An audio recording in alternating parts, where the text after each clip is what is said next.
ዶክተር ብርሃኑ እውነት አብሬት ላይ ቀብር ይመለካል? እውነት አብሬት ላይ አፈር ይበላል? ኦኬ ወናታ አይመስለውም ለቀልበ ተቋራነ መንደር ላይ ትንሽ ክላሽ አላረገም።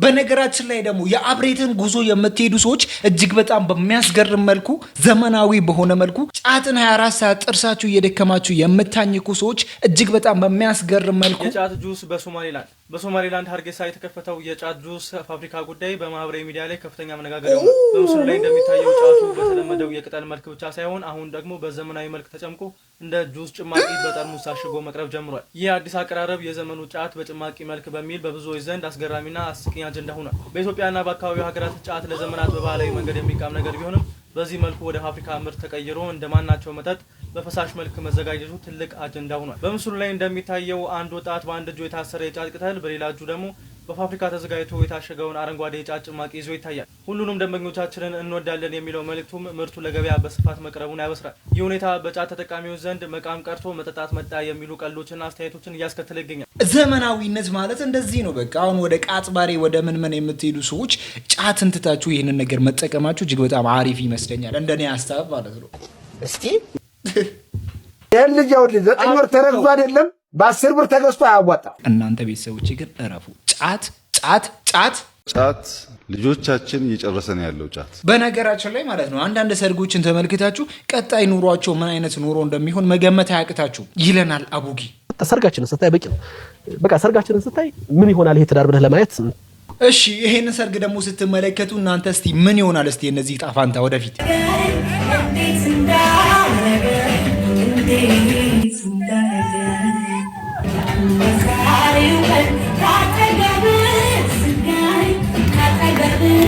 ሁለት ሰርግ ነው ያለው። በዚህ መልኩ ብቻም ሳይሆን በዚህም አለ።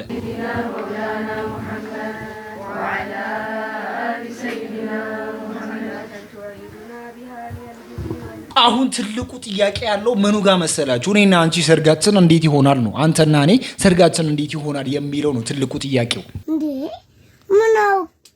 በነገራችን ላይ አዲስ ነገር ማውጣት ይቻላል። ሰርግ እንደዚህ ብቻ ማድረጋችሁ የተለመደ ነገር ስለሆነ እስቲ እንደ ሐሳብ አንድ ነገር ልበላችሁ። እስቲ እንደ ሐሳብ ኦኬ ለምሳሌ አሁን እስቲ መካከለኛውን እንውሰድና አንድ ሰርግ የሚዘጋጅበት ብር እስከ 200,000 ኦር ደግሞ ከ100,000 እስከ 200,000 አካባቢ ይዘጋጃል እንበል። ይሄ ትንሹ ነው እንግዲህ መቼስ ከዚህ በላይ ነው። በሬ ራሱ ስንት ብር ይገዛል? በቃ ብዙ ነገሮች ስላሉ እስከ 200,000 ብር እንውሰድ። ትንሹ 200,000 ብር አውጣችሁ ሰርጋችሁን እንደዚህ ደግሳችሁ በጣም ብዙ ነገሮች ብዙ ወንጀሎች ከሚዘጋጁበት እስቲ እንደ ሐሳብ ደግሞ ለምሳሌ እንበልና እኔና አንቺ ተስማማን እንበል። አያስፈልግም እንደዛ መክተት። ሰርጉን እንተውና እጅግ በጣም በሚያስገርም መልኩ እነዛ ብሮችን ትንሽ ጨምረንበት ለምን እንደ ሐሳብ ለሁለት ትላልቅ መዝናኛ ያሉበት ቦታ ትሄዱና የሆነ ደስ የሚል ቪው ያለበት ቦታ ትሄዱና አንድ ካሜራማን ትቀጥራላችሁ። እጅግ በጣም በሚያስገርም መልኩ እንዲሰራላችሁ ብታረጉስ? መቼስ ካሜራው አይቀርም ምኑ ስለማይቀር እንደዚህ ብታረጉስ እንደ ሐሳብ ናይስ። ላይፍ ስታይላችሁን ቀይራችሁ የሰው መመሳሰል ብቻ ሳይሆን የራሳችሁን ክሬት እያደረጋችሁ ስለሆነ ወዲና አንቺ ደግሞ በዛ ብር ላይ ትንሽ እንጨምረና ሐጅ ማድረግ ቢያቅተን ራሱ በዛ ብር ኡምራ ብናረግስ? እንደ ሐሳብ ማለት ነው። ብዙ ሰርጎች እንደዚህ ተከናውኖ መሬት ላይ እየቀሩ ስለሆነ እንደ ሐሳብ እንደዚህ ብናረግሳ? Are you serious right now, bro? ሰላሙ አለይኩም ወራህመቱላሂ ወበረካቱ። አላችሁ ወይ እናንተ? አለው ይሄው የፋብልጭ ብትንብ የምታየኝ ስላለው ነው። ቀጥል። የት ነው ያላችሁ ታዲያ? እሺ እንደዚህ አምሮባችሁ እስቲ እንዲህ ድንቡሽቡሽ ብላችሁ የት ነው ያላችሁት? ምን አባክ ካገባ ሳውዲ አረቢያ፣ ዩናይትድ ስቴትስ፣ ዩኬ፣ ጀርመን፣ ጅቡቲ፣ ኢትዮጵያ፣ ዱባይ በያላችሁበት ማለት ነው አላሁ ሱብሓነሁ ወተዓላ እንዲጠብቃችሁ የውስጤን እየተናገርኩ ለዛሬ እጅግ በጣም የሚገራርሙ ፕሮግራሞችን ይዘናል። እናንተ ብቻ እስከ ቪዲዮ መጨረሻ ድረስ መከታተላችሁን እንዳትረሱ። ይሄንን ቪዲዮ በምን ትጀምሩታላችሁ? እውነት ላይክ አድርጉና ማለት ነው የራመዳን ውጪ ሜክ እናድርግ፣ ዩቲዩብ ይሰጠናል። እናንተ ብቻ ዝም ብላችሁ ላይክ አድርጉ። ሁላችሁም ላይክ ሰብስክራይብ እያደረጋችሁ እሺ። መጨረሻ ለማይሆን ካለ አንተ ሁሌ ቲክቶክ፣ ፌስቡክ አርሰናል ነው። ለኛ ምንም ጊዜ የለም። ስለ ቤቱ አታስብም። ስለ ቤቱ ወጪ ስለሚገዛው ነገር ስለ ቤቱ አስቤዛ ምንም አታስብም። የቤቱ ሁሌ ቲክቶክ፣ ፌስቡክ ሁሌ በቃ ሶሻል ሚዲያ ስክሮል ማድረግ ብቻ ነው የምታውቀው። ነገር ምንም አታውቅም። በቃ ለኛ ጊዜ የለህም እንዴ? እኛ መቼ ነው የምታየን? መቼ ነው ስለኛ የምታስበው? ለኛ ጊዜ የለህም ምንም ነገር ስለኛ እንትን አትል። ለምንድን ነው ለኛ ጊዜ የማትሰጠን? ለምንድን ነው ቦታ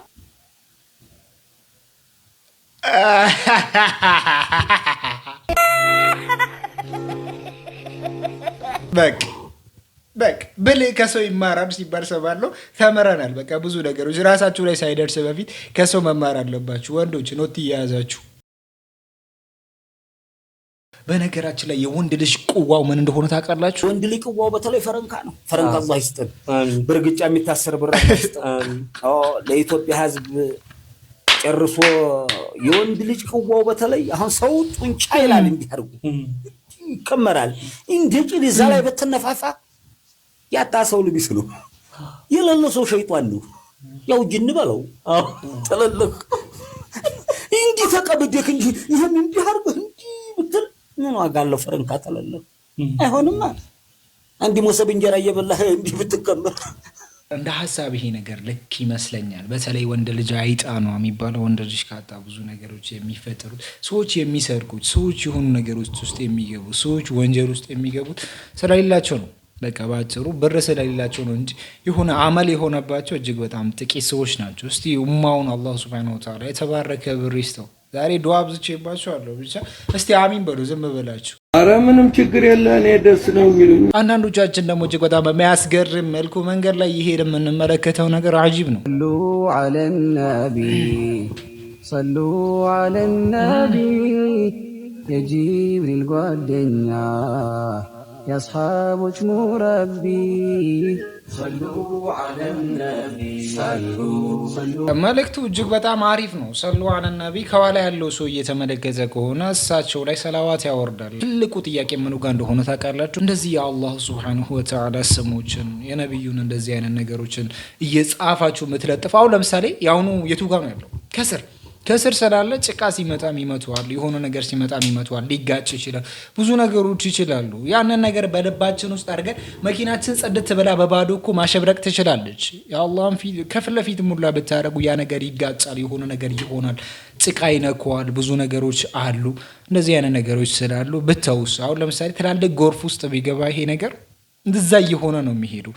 ሁሌም ጽዳቱን ልንጠብቅ ስለማንችል በተለይ ደግሞ እንደዚህ መንገድ ላይ ስንሄድ ብዙ ነገሮች ሊያጋጥሙን ስለሚችሉ እባካችሁ ሹፌሮች እባካችሁ ይቅር። አርረሕማን ዐለል ዐርሽ እስተዋ፣ ከዐርሽ በላይ ስልጣኑ የገዘፈ አላህ፣ ከጊዜና ከቦታ በላይ የገዘፈ አላህ አርረሕማን ዐለል ዐርሽ እስተዋ፣ ከዐርሹ በላይ ከፍ ያለ ከፈጠረው ሁሉ በላይ ከፍ ያለ የሁሉም የበላይ ዑሉውን ሁሉም ዑሉውን ሙጥለቅ ያለው አላህ ግንም ሁሉ ነገር ይመለከታል። ሁሉን ድምጾችን በብዙ ጊዜ ስንጠብቅ የነበረው ንግግር ነው። ይሄንን ነገር ይናገራሉ ብለን እየጠበቅን ነበር። አላሁ ዐለል ዐርሽ እስተዋ፣ በቃ አለቀ። ይሄንን ነገር መዋጥ አለብን። በግድም ቢሆን ሁላችንም መዋጥ አለብን። ቁርአን ውስጥ የተጻፉ ነገሮች ስለሆኑ በያሲን ኑሩ ደረጃ ደግሞ መወራቱ ብዙ ጊዜ ያሲን ኑሩ እንደዚህ አይነት ነገሮች ልዩነቶችን ይፈጥራሉ ብሎ አያወሩ። ወደ ቀድሙ ዜና ደግሞ ስንመለስ እጅግ በጣም በሚያስገርም መልኩ እንግዲህ ረመዳን እየቀረበ ባለበት ሰዓት ደግሞ አንድ ሌላ ማናቀው እንትንም አለ አሉ። እውነት አብሬት ላይ ቀብር ይመለካል? እውነት አብሬት ላይ አፈር ይበላል? እውነት አብሬት ላይ ደግሞ ለቀብር ይሰገዳል? ያው እንደሚታወቀው ጊዜው አብሬት ነው። ብዙ ሰው ይሄዳል፣ ብዙ ኺላፍ አለው። አብሬት ይገባል አይገባም፣ ቀብር ታመልካላችሁ አታመልኩ ምናምን የሚሉ ብዙ ነገራቶች ቢኖሩ ይሄንን ነገር ደግሞ ገብቼ እያንዳንዱ የሚደረገውን ነገር ለእናንተ አስተላልፍላችኋለሁ። ከዛ በኋላ ቤታችሁ ሆናችሁ የምትፈርዱ በሙላ እንዲደረጋል የሚባለው እውነት ነው አይደለም የሚለውን ከኔም ጭምር ለመጀመሪያ ጊዜ ነው ከኔም ጭምር ምን ፈርድ ይሆናል። በዛውም ደግሞ ማወቅ ያለብን ታሪኮች አብሬት ሸክ ማን ናቸው፣ ከዛ በኋላ እዛ ተገብቶ ምንድን ያለው ምን ሰርተዋል ለሀገራቸው የሚለውን ነገር እየተከታተልኩኝ እንዳለ አመጣላችኋለሁ ማለት ነው። ስለዚህ ሁላችሁም ተከታታይ የምለቃቸው ቪዲዮዎች እንዲደርሳችሁ ኮፒ ሊንክ ማድረግ እንዳይረሳ ማለት ነው። ሐቁን ለማወቅ ስንል ከኔም ጭምር ለመጀመሪያ ጊዜ እኩል እናያለን ማለት ነው። በእያንዳንዱ ሰዓቱ ፖስት አደርገላችኋለሁ፣ ተከታተሉ። ጥሩ ነገሮች ሊደረጉ ይችላሉ። ጥሩ ነገሮች እንደሚደረጉም እንግዲህ በማታውቁት አንግል ደግሞ አንዳንዶቹ ደግሞ የሚገርሙ ስራዎችን ሊሰሩ ይችላሉ። ለምሳሌ እውነት አይመስለውም ለቀልብ ጠቋራን መንደር ላደገ ዜማውን ሲቀራ ነፍሱን ላ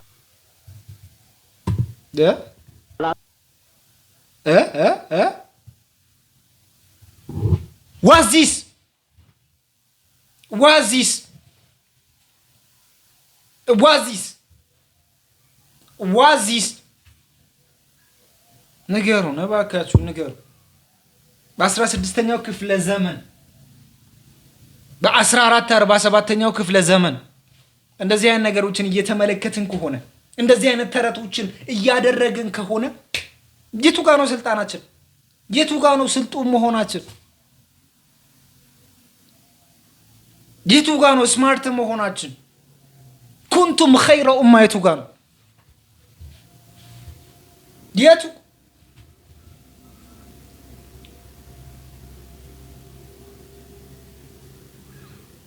እኔ ከዚህ ህዝብ መወለዴ በጣም አፍርበታለሁ አለ ሰውየው ራሱ።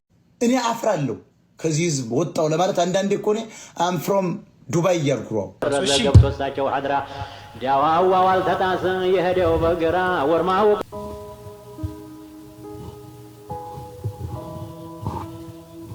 እንዲህ ያህል ሰው ጋር ወጣቱም አለበት።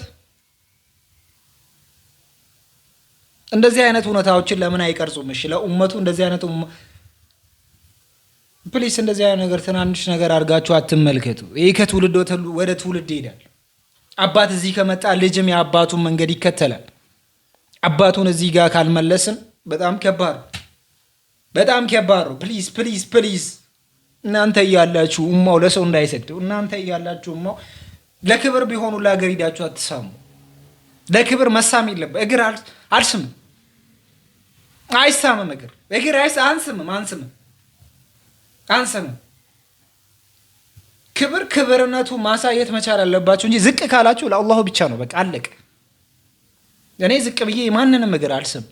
ይቅርታ አድርጉልኝ፣ ስሜታዊ ከሆንኩ በጣም ይቅርታ። ግን የማንንም እግር ዝቅ ብዬ አልስም። ይህንን ነገር ደግሞ ኤክስፕሌን ሊያደርጉ ይፈልጋሉ። ደግሞ በጥሩ ነገር ሊመለከቱት ይፈልጋሉ። አንዳንድ ወጣቶች እጅግ በጣም በሚያስገርም መልኩ ደግሞ ከሶሻል ሚዲያ ላይ ጥሩ የሚሄዱ አይነት ሰዎች ናቸው እንደዚህ አይነት ነገሮችን ለማስተላለፍ የሚሞክሩት። ሱብሃነሁ ወተዓላ ወፍቃችሁ አብሬት ዚያራ ለሄዳችሁ እህቶቼም ወንድሞቼም አንድ ነገር ልንገራችሁ፣ ሴቶችም ወንዶችም ማለት ነው። ትሄዳችሁት ለዚያራ ነው፣ ዱዓ ለማድረግ ነው፣ ትላልቅ ቦታዎችን ለማግኘት ነው።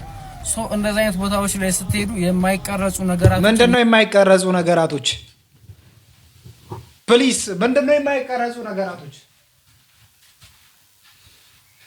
አልገባንም። የማይቀረጹ ነገሮች ምንድናቸው? ያ ነው እኮ የተፈለገው። ያ ነው እኮ ለዚህ ነው እኮ አትሂዱ የሚባለው። የማይቀረጹ ነገሮች ካሉ ችግር አለ ማለት ነው። የማይቀረጹ ነገሮች ካሉ ለካ ችግር አለ ማለት ነው። ችግር አለ ነው። እናንተ ቤተሰቦቼ እናንተ 12000 ከምናምን ወደ 13000 የምንጠጋው ቤተሰቦቼ ከእንደዚህ አይነት ነገር ንጹህ መሆን አለብን። እውነቴን ነው የምላችሁ። ከእንደዚህ አይነት ነገር ንጹህ ካልሆንን በስተቀር እኔ እንጃ። ብቻ ዲንን ሞልቻለሁ ተብሎ አለ ሙሉ ነው እኮ ዲን ሙሉ ነው። ምን አስቸገረ? ሌላው ልፋት እኮ ነው። ከንቱ ልፋት አይሆንብና ተው፣ በቃ ተው። አይጠቅመን ያሉን ነገሮች በጣም ብዙ ስራዎች አሉ። እነዛ ነገሮች እኮ የእኛን አቅም ነው የሚፈልጉት። ይህኛውን አቅማችንን አንስተን ወደዚህኛው በናስተላልፈው ምን ችግር አለ? አቅማችን አንክፈነው። በብዙ ቦታ እየሆነ ሲሄድ አቅማችን ትክክለኛው ቦታ ላይ ደግሞ አቅማችን ያንሳል። ፕሊስ እባካችሁ የቀረጻችሁ ፖስት አታድርጉ። ከቻላችሁ ካሜራ ቀንሱ። ካሜራ ያን ያህል አያስፈልግም። የታየ ሁሉ ተቀርጾ የግድ መፖሰት የለበትም። ራሳችሁን ቀርጻችሁ ፖስት ካደረጋችሁ በቂ ነው። የምትቀርጹት ነገር ጥንቃቄ እያደረጋችሁ ቅረጹ። እንደዚሁም ፖስት የምታደርጉትን ቀንሱ። ለዱዓ ነው የሄዳችሁት፣ አላህ Subhanahu Wa Ta'ala ለመጠየቅ ለመለመን፣ በእነሱ ይሁንብ ብላችሁ ለመለመን ነው። ሰው ለልመና የሄደ ሰው ደግሞ ካሜራ ይዞ አይደለም የሚለምነው። ጌታውን የሚጠይቅ ሰው ካሜራ ይዞ ሳይሆን ካሜራውን አስቀምጦ ነው የሚለምነው። ካሜራችሁን አስቀምጣችሁ ወደ ሄዳችሁበት አላማችሁ ወደ ዱዓችሁ ተመለሱ። ካሜራውን ስትመጡ እዚህ ትደርሱለታላችሁ። የሄዳችሁበትን ሀጃ አድርሱ ወይም ደግሞ አሳኩ። ለኛም ደግሞ አላህ Subhanahu Wa Ta'ala ዘንድሮ አልወፈቀንም፣ ቀጣይ ዓመት እንዲወፍቀን ዱዓ አድርጉልን። ፈዓለይኩም ዱዓ እናርጋ። በቃ እዛ ለመሄድ ግዴታ ዱዓ ማድረግ አለብን። እሺ ባካችሁ ዱዓ እናርግ። ሁላችንም ዱዓ እያደረግን ሁላችንም ማስመሳዮች ነን። ሁላችንም እዚህ ጋር ያለ ነው ውስጣችን አሯል። እኔ የምላችሁ ሀጅ ዘንድሮ እያመለጠን ነው። በየትኛው ዱዓ እናርግ? ስለዚህ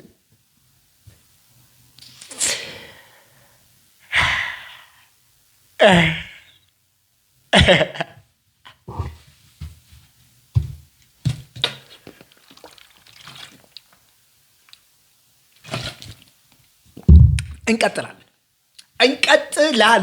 ኢትዮጵያ ውስጥ እንዳንለወጥ ያደረገን ምንድነው?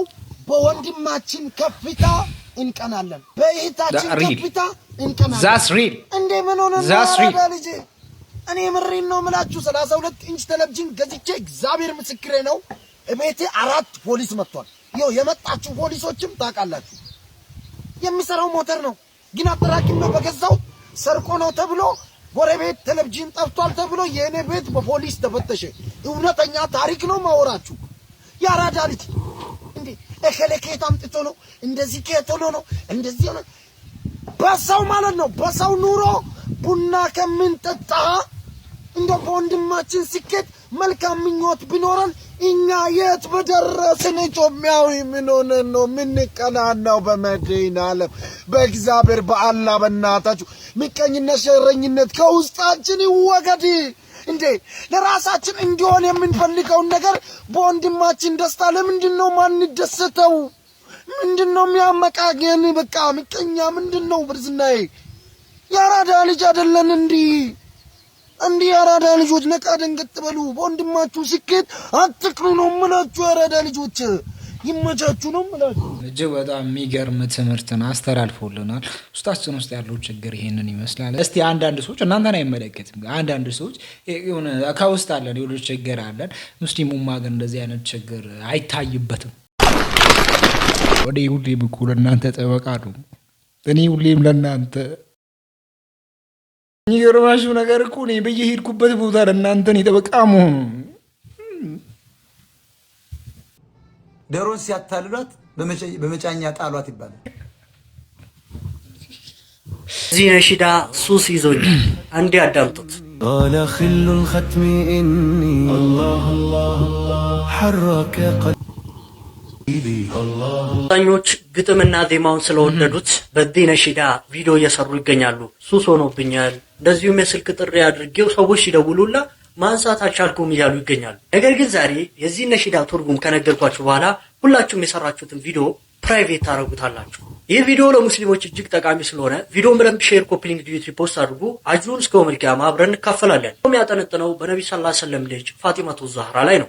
ወደ ትርጉሙ እንምጣ። በመጀመሪያ እሷ የዱዓ በር ናት ይላል። ልክ ሺዓዎች እንደሚሉት ሺዓዎች 100 ጊዜ የፋጢማን ስም እየጠሩ ዱዓ ካላደረጉ በስተቀር አላህ ዱዓቸውን እንደማይቀበለው ያምናሉ። ልክ እንደነሱ ማለት ነው። በመቀጠል ደግሞ እሷ በዱንያ ላይም በአኺራም ወይም በየውመል ቂያማ የሴቶች ሁሉ አለቃ እንደሆነች ይናገራል። ነገር ግን ቁርአን ላይ አላህ Subhanahu Wa Ta'ala የነብዩ ኢሳ አለይሂ ሰላም እንግዲህ እናት መርየም የሴቶች ሁሉ አለቃና ንጹህ የሆነች ሴት እንደሆነች ይናገራል። በመቀጠል ደግሞ በየውመል ቂያማ አስታውሽን አንቺ ሩሯ ፋጢማ ይላል። በየውመል ቂያማ የሚያስታውሰን አላህ Subhanahu Wa Ta'ala ብቻ ነው። እጅግ በጣም አስጠሊተው የዚህ ነሺዳ ቦታ ደግሞ እሷ ሸፋ እንደምትሆነን በየውመል ቂያማ ሱራፊል ጡሩምባውን ሲነፋ ሰዎች ሁሉ ተሰብስበው እሷ እንደምትመጣና እኛም እንደምናጎነብስላት ይናገራል። እንዲሁም ሸፋ ሁይነ ሸፋ ምትኙም አንቺ ነሽ ይላል። ነገር ግን ሸፋ የሚሆነን ነብዩ ሰለላሁ ዐለይሂ ወሰለም ብቻ ናቸው። ሁሉም ነብያቶች ሸፋ መሆን ከብዷቸው ወደ ነብዩ ሰለላሁ ዐለይሂ ወሰለም ይልኩናል። በመጨረሻም ነብዩ ሰለላሁ ዐለይሂ ወሰለም እንጂ ማንም ሸፋ አይሆኑንም። ሁላችንም ጥንቃቄ እናድርግ። በዚህ ነሺዳ የሰራችሁ ሰዎች ቪዲዮአችሁን ፕራይቬት አድርጉ። እጅግ በጣም በተመረጠው በረመዳን ወር ውስጥ እንደዚህ አይነት አላህላ ነቢ የሚሉ እንግዲህ እጅግ በጣም ውስጣቸው ላይ መጥፎ ነገር የሚሰራጩባቸው ዘፈኖችና ነሺዳዎችን እንግዲህ ትኩረት አድርገው ስለሚወጡ ጥንቃቄ እንድናደርግ በዚሁ መልእክቴን ያስተላልፋል። አንዳንድ ነሺዶች ስለተመቹን ብቻ ማዳመጣችን ትልቅ ጉዳት ነው። በነገራችን ላይ ሙዚቃ ይሻላል ይባላል ከአንዳንድ ነሺዶች። ያው ብዙ ሽርኮችን በውስጣቸው ብዙ ቫይረሶችን በውስጣቸው አምቀው ስላሉ ከአንዳንድ ነሺዶች ሙዚቃ ይሻላል ይባላል።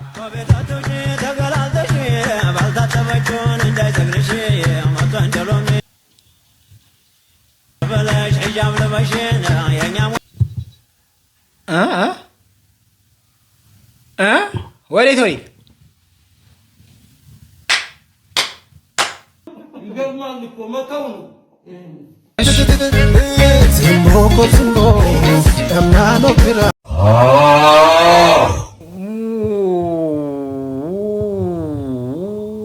ይሄ ነገር ነገር በውስጥ እየተላከልኝ ነበር። እንደዚህ አይነት ነገሮች በነገራችን ላይ ኤአይ ያለበት ደረጃ እጅግ በጣም አስፈሪ ደረጃ ደርሷል።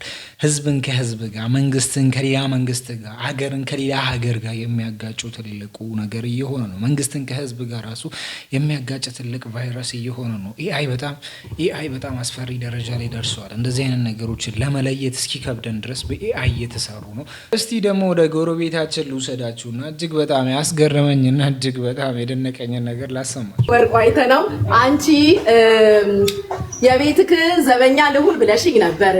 አንቺ እመቤት ነሽ፣ ዘበኝነት አይደለም የሚገባሽ። ካለፈው ነገር ተቀይረሽ ስላየውሽ ደስ ብሎኛል። ከዚህ በኋላ ብዙ ካንቺ ጠብቃለሁ። የቤቴ ጠባቂ ሳይሆን እመቤት ሆነሽ መኖር ያለብሽ ጎበዝ ልጅ ነሽ ብሎሻል። 40 ግራም ወርቅ ይኸው አድርሻለሁ ከአቶ ወርቁ አይተነው ለቤታዩ። ሃፒ በርዝዴ በድጋሚ ላመስግን ጉቺ ይታያል። ጉቺ መተንፈስ እያቃተኝ ነው፣ ማውራት አቃተኝ፣ መተንፈስ እያቃተኝ ነው። ዲላውራ አቶ ወርቁ አይተነው ለቤታዩ 40 ግራም ወርቅ እና ይሄ 40 ግራም ወርቅ ሲሰጥ እንግዲህ ብዙዎቹ በጣም እየተደነቁ ነበር። አንዳንድ ሰዎች ደግሞ ሌቭላችን ምን ያክል እንደተራራቀ የሚያሳየን ቪዲዮ ተናግራለች። በግራም በጣም ምን አለ ኖ ጂጂ እንደ አትቀጣ ጂጂ ደግሞ አንድ በራስሽ ባል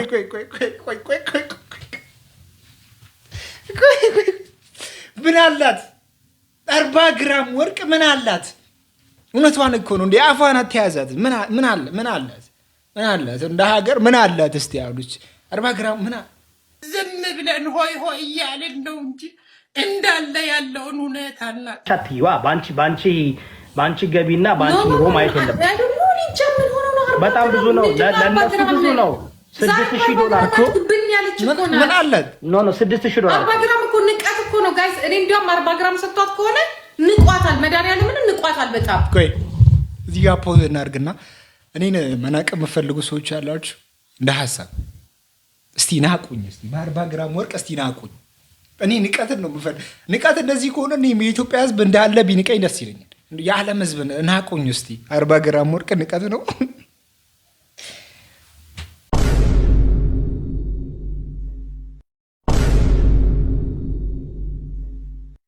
40 ግራም ወርቅ ንቀት የሆነበት ሀገር ውስጥ ነን እንግዲህ ያለ ነው። እስቲ አላሁ ሱብሓነሁ ወተዓላ ለሙስሊም ኡማ በሙሉ እንደዚህ አይነት ስጦታዎችን ንቀት ነው ብሎ እስኪንቅ ድረስ አላህ ይስጠው። አሚን በሉ። አሚን። ቴንኪው።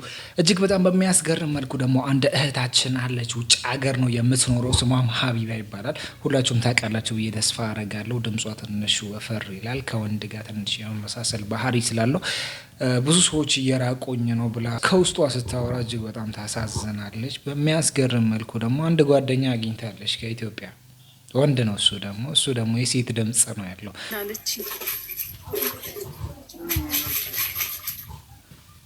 አይ ችግር የለውም።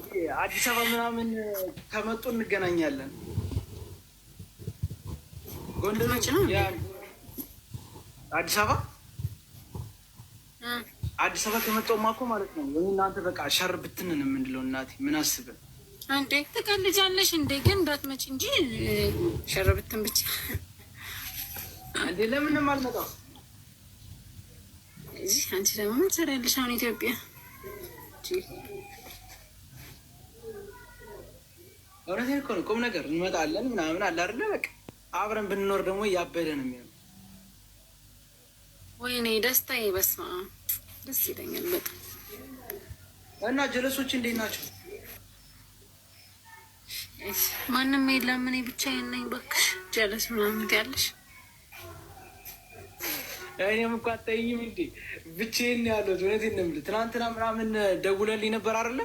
ስዞር ደከመኝ፣ መጥቼ ዘጋለሁ። ከዛ ሌሊት ላይ ምናምን ገባሁኝ ወጣ።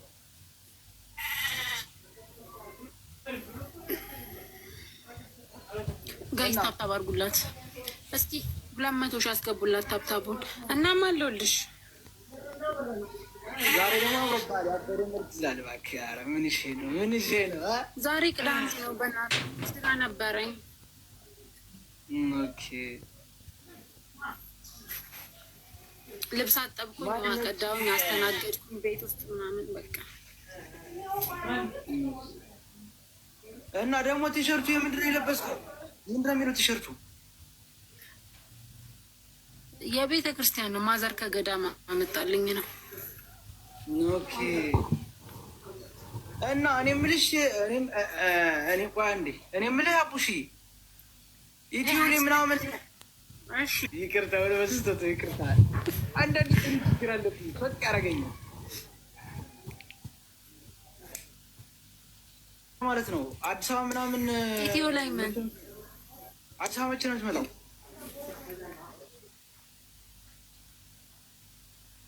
አዲስ አበባ መቼ ነው የምትመጣው? መቼ ከሆነ እመጣለሁ። ምን ችግር አለው? እንደነዚህ አይነት ሰዎችንም አላህ ነው የሚፈጥረው። ሁሉም ሰው ፐርፌክት ሊሆን አይችልም። ሁሉም ሰው ደግሞ እንደዚህ ሊሆን አይችልም። አላህ እንደፈለገው ነገሮችን መፍጠር ስለሚችል እባካችሁ እንደነዚህ አይነት ሰዎችን ለመረዳት ሞክሩ። በተለይ ደግሞ በዙሪያቸው ያላችሁ ሰዎች ተረዷቸው። በቃ ፈልጎ አይደለም እኮ እንዳንተ መሆንን ይፈልጋል። እሱም ድምፁ እንዳንተ እንዲሆን ይፈልጋል። እሱም ብዙ ነገሩ ካንተ ጋር እንዲመሳሰል ይፈልጋል። ተፈጥሮ ግን ይሄንን ነገር ስላላደለችው እንደነዚህ አይነት ሰዎችን እንረዳቸው። ብዙ ሰዎች ወንድ ሴት ብዙ ነገሮችን ያወራሉ። ገሃነም ልታስገቡን ነው እንዴ? እንደዚህ ተሳድበን እንደዚህ መሆን አንፈልግም ይላሉ። ግን ይሄ ከትናንሽ ጭንቅላቶች የሚወጡ ቃላቶች ናቸው። እኛ ስማርት መሆን አለብን። ቢ ስማርት። በጣም የምወደውን ሳልሰልም በፊት እስልምናን ሳልቀበል በፊት ሰምቼው በጣም የማረከኝን የቁርአን አያ ልቅራላችሁ። ግን የምቀራላችሁ በአማርኛ ነው። ምክንያቱም እኔ አማርኛ ነው የገዙልኝ። ምን አይነት ቁርአን ነው የምትፈልጊ ብሎ ሊገዙልኝ ሰዎች ይዞኝ ሲሄዱ አላህ ጀዛቸውን ይክፈልና በአማርኛ ትርጉም ነው ትርጉም ያለው ፈልጊ ትርጉም ነው። በአማርኛ ትርጉም ነው የቀረሁት። ያው ትርጉም መሆን አለበት ስለማይከብደኝ ትርጉሙንም መስማቱ ለኔ ይጠቅመኛል ብዬ ስላሰብኩት አማርኛ ገዛውኝ ለገዙልኝ ማለት ነው። በቃ ያው ምርጫው የኔ ቢሆንም ገዙልኝ። አላህ ጀዛቸውን ይክፈላቸው። ይሄንን የቁርአን አያ ከመስለሜ በፊት እስልምናን ከመቀበሌ በፊት በጣም የጠቀመኝና የጠቀመኝ የቁርአን አያ ነው። ብዙ ነገር የተማርኩበት ነውና አላህ አንድ ብቻ እንደሆነ እንደማይወልድ እንደማይወለድ በቃ በጣም ብዙ ነገር ተምሬበታለሁኝ። እሱም ሱረቱል ኢኽላስ ነው። በአላህ ስም እጅግ በጣም ሩህሩ በጣም አዛኝ በሆነው ክፈል። ማብራት አልጠፋም። ወይኔ እንዲሁን ጨርስ። አይደብራችሁ ፕሊስ፣ እንዳይደብራችሁ ወላሂ እንዳይደብራችሁ። መብራት ሲመጣ ይቆያል ትንሽ ስለሆነ እንደዚሁ እንጨርሳለን። እርሱ አላህ አንድ ነው። እርሱ አላህ አንድ ነው። ይሄ ቁርአን አያ ለካፊሮች በጣም ይጠቅማልና እርሱ አላህ አንድ ነው። አላህ የሁሉ መጠጊያ ነው። አላህ የሁሉ መጠጊያ ነው። አልወለደም አልተወለደም፣ አልወለደም አልተወለደም። ለርሱ አንድም ቢጤ የለውም። ለርሱ አንድም ቢጤ የለውም። ቢጤ የሚባል ነገር የለውም ለአንድ አላህ ማለት ነው። አላህ Subhanahu Wa Ta'ala በሁሉም ነገር ራሱን የቻለ ነው። አልহামዱሊላሂ ረቢል ዓለሚን። እኔ እስላም ሳሎን የቆየውበት ዘመን በጣም ይቆጨኛል። ምነው ባወኩት ኖሮ ላለው። በእርግጥ ከማወቄ በፊት ብዙ ጊዜ በጣም እጠላ ነበር ይሄንን ሃይማኖት ስለማላውቀው ማለት ነው። በጣም እጠላ ነበር። ምክንያቱም ከቤተሰብ አስተዳደግ አንፃር ነው፣ አይፈረድብኝምና በጣም የምጠላው ሃይማኖት ቢኖር እስልምና ነበር። ግን አልহামዱሊላህ ረቢል ዓለሚን አላህ Subhanahu Wa Ta'ala ለወደደው ሰው ብቻ ነው እስልምናን የሚሰጠው። ለወደደው ሰው ብቻ። እኔ ብዙ ሰዎችን እስልምና ውስጥ ከገባውኝ በኋላ ብዙ ሰዎች ስለ እስልምና የሚያውቁ ሰዎች አሉ። ቄሶችም እንደገና ደግሞ እንደዚህ ኖርማል ሰዎች እንደዚህ ቤተሰቦቻቸው እስላም ሆኖ ዘመድ ምናምን ነገር ቅልቅላለ አንዳንድ ጊዜና ስለ እስልምና ያውቃሉ፣ ግን እስልምናን መቀበል አይፈልጉም። አንደኛ ነገር እስልምና ውስጥ ከገቡ እንደፈለጉ መሆን አይችሉም። ሁለተኛ ደግሞ አላህ Subhanahu Wa Ta'ala ለወደደው ሰው ብቻ ነው እስልምናን የሚሰጠው። አንድ ቄስ ምን አለ አንድ ቀን አንድ ልጅ እኔ ሃይማኖት የለኝም የትኛው ሃይማኖት ይሻላል ክርስትና ይሻላል ወይስ ጴንጤ ይሻላል ብሎ ቄሱን ጠየቀ። አንዱ ልጅ ማለት ነው። ሃይማኖት እንዲኖረኝ ፈልጋለሁ ሃይማኖት የለኝም እስከዛሬ ብሎ እሳቸውን ጠየቀ። እሳቸውን ሲጠይቅ ቄሱ ምን አለ እኛ ራሱ ጥቅማ ጥቅም አታለን ነው ጥቅማ ጥቅም ሸውደን ነው ጥቅማ ጥቅም ለምደን ነው እንጂ ትክክለኛ ሃይማኖት እስልምና ነው አንተ የመረጥከው ማያስ ትችላለህ። እኔ ግን ትክክለኛውን ሃይማኖት ነግሬሃለሁ አለው ቄሱ ለልጁ ማለት ነው። ያ ልጅ ቀጥ ብሎ ሄዶ ሻዳ ያዘ። አያችሁ አይደለ? ሱብሃንአላህ አላህ ለወደደው ብቻ ነው የሚሰጠው። ስላወቁ ስላላወቁ ምናምን ነገር አይደለምና አንድ ህፃን ልጅ እስኪያድግ ድረስ ሰብኮንሺየስ ማይንዱ ላይ የሚጫኑ ነገሮች እስከ ለተሞቱ ድረስ የማይለቁ ስለሆኑ የዛኔ እንግዲህ የሚጫኑባቸው ነገሮች እጅግ በጣም ትልቅ ነገር ስለሆነ እስልምና ጥላቻ ኦር ደግሞ ስለነሱ ሃይማኖት ትክክለኛነት በጣም ስለሚጫንባቸው እስልምናን በጣም ይጠላሉ። እንደዚህ አይነት ሰዎችን ደግሞ እያባበላችሁ ምን እያላችሁ ወደ እስልምና ካላመጣችሁ በስተቀር ከባድ ስለሚሆን የሆነ ሲሰድቡ ኦር ደግሞ እንዳንድ ነገር ሲሆኑ ምንም ነገር እንዳትሏቸው እላችኋለሁ። ለዛሬ ያዝነላችሁ ፕሮግራም በዚሁ ይጠናቀቃል። በቀጣይ ቪዲዮ እስከምንገናኝ ድረስ አኔ አንሱዳ አቲ ኤኙኒ ኮመንት ጀለቲ በሬሱ ያከንደገኒ ኒ ሁሉ ላይክ ምግባራ አይትረሲው ሰላም